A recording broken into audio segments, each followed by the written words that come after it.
अङ्ग हुन्छ त्यस्तै इन्द्रेणीको छत्र साई भाइ पनि यति अनमोल हुनुहुन्छ। उहाँलाई जन्मदिनको लाखौँ लाखौँ लाखौँ शुभकामना छ। जुम्ला आफैमा पनि आधुनिक भाषा संस्कृतिको उद्गम स्थल। जुम्लामा जन्मिएका छत्र साई विश्वका सबै आमा बुवाको साझा छोरा, सबै भाइ बहिनीको प्रिय दाइ भाइ, त्यसका साना छोराछोरीको प्रिय अङ्कल।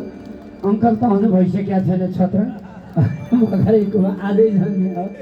छत्र भाइलाई जन्मदिन मनाउनका लागि छत्रको एकदम इन्द्रेणीको गायिकामा कृष्ण बजगाई र इन्द्रेणीका होनाहार चक्लेटी गायक अति प्रिय कलाकार युवराज चौलेगाई अनि भूमिका बढे। यहाँहरू यहीँ आइदिनु होला सबैजना एकचोटि।